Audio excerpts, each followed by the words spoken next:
Welcome to recipes in my way. இன்றைக்கி நம்ம அருமையான சுவையில் மட்டன் குழம்பு தான் செய்ய போகிறோம். இந்த மட்டன் குழம்பை ஒரு தரம் செஞ்சு பார்த்தீங்கன்னா கண்டிப்பாக அடிக்கடி இதே மாதிரி தான் செய்வீங்க. அந்த அளவுக்கு இதனோட டேஸ்ட் இருக்கும். இது எப்படி செய்கிறது, இதுக்கு தேவையான பொருட்கள் என்ன பார்க்கலாம் வாங்க. பேனில் 6 வரமிளகாய், காரம் அதிகமாக வேணும்னா இனி 2 சேர்த்துக்கோங்க. ஒரு துண்டு பட்டை, ஒரு நட்சத்திர சோம்பு, 3 ஏலக்காய், 3 கிராம்பு, 3 டேபிள் ஸ்பூன் மல்லி, 1 டேபிள் ஸ்பூன் மிளகு, 2 கொத்து கருவேப்பிலை. அளவான தீயில 1 நிமிஷம் இதை வறுத்துக்கலாம். எந்த காரணத்தை கொண்டு கருகிற அளவுக்கு வறுத்துறாதீங்க. இந்த அளவுக்கு போதும். இப்போ ஸ்டவ்வில் தீயை குறைச்சி வச்சுட்டு 1/2 கப் அளவுக்கு தேங்காயை நறுக்கி வச்சுருக்கேன். இதை போட்டுடலாம். 1 டீஸ்பூன் சீரகம், 1 டீஸ்பூன் சோம்பு, 1 டீஸ்பூன் கசகசாவையும் சேர்த்து 1 நிமிஷம் வறுத்துக்கலாம். முதல்லையே சீரகம், சோம்பு, கசகசா சேர்த்துட்டோம்னா சீக்கிரமாக கருகிரும்.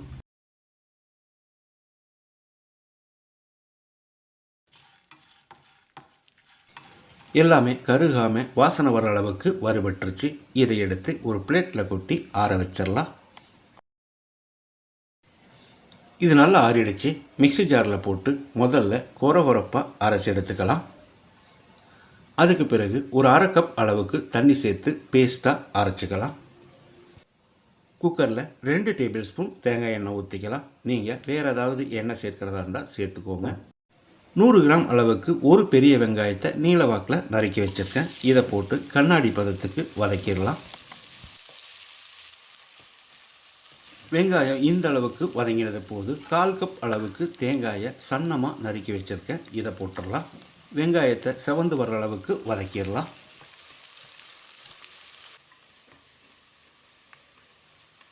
வெங்காயம் நல்லா வதங்கிருச்சு. 2 டேபிள் ஸ்பூன் இஞ்சி பூண்டு விழுது சேர்த்து பச்சை வாசனை போகிற அளவுக்கு ஒரு 30-40 செகண்ட் ஃப்ரை பண்ணி விட்டுடலாம்.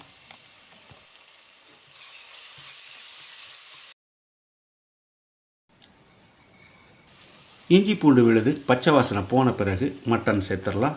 3/4 கிலோ மட்டன் க்ளீன் பண்ணி எடுத்து வச்சுருக்கேன். இதை போட்டு ஒரு 2 நிமிஷம் நல்லா ஃப்ரை பண்ணி விடணும். மட்டனுக்கு பதிலாக சிக்கன் சேர்க்கிறதா இருந்தாலும் சேர்த்துக்கோங்க. சிக்கன் சேர்த்தா 2 விசில் விட்டு எடுத்தாவே போதும்.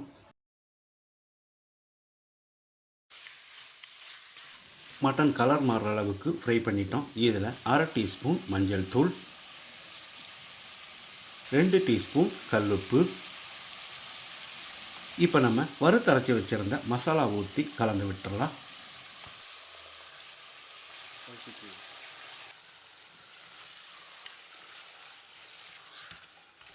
இப்போ இதில் தேவையான அளவுக்கு தண்ணி சேர்த்துக்கலாம். நான் 2.5 கப் அளவுக்கு தண்ணி சேர்க்கிறேன். நீங்கள் உங்கள் விருப்பம் போல் சேர்த்துக்கோங்க. ஆனால் உப்பு காரத்தை அதுக்கு தகுந்த மாதிரி அட்ஜஸ்ட் பண்ணிக்கோங்க. ஒரு தக்காளியை பொடியாக நறுக்கி வச்சுருக்கேன். இதையும் போட்டு கலந்து விட்டுடலாம்.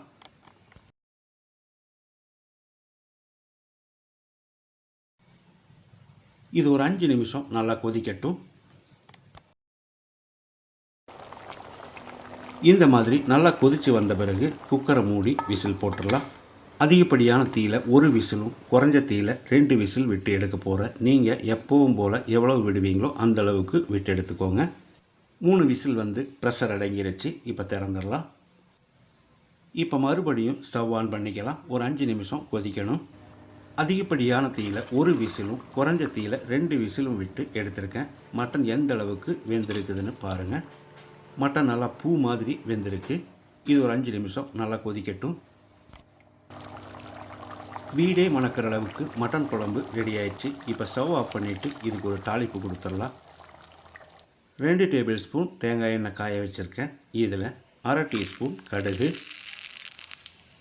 கொஞ்சமாக கருவேப்பிலை, 5-6 சின்ன வெங்காயத்தையும் பொடியாக நறுக்கியிருக்கேன். இதை போட்டு ஒரு 30 செகண்ட் வதக்கி விட்டு குழம்புல ஊற்றிடலாம்.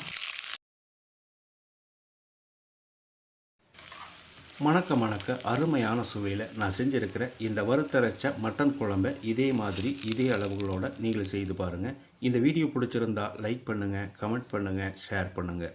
சப்ஸ்கிரைப் பண்ணாதவங்க சப்ஸ்கிரைப் பண்ணுங்கள். மறக்காமல் பெல் பட்டனை கிளிக் பண்ணுங்கள்.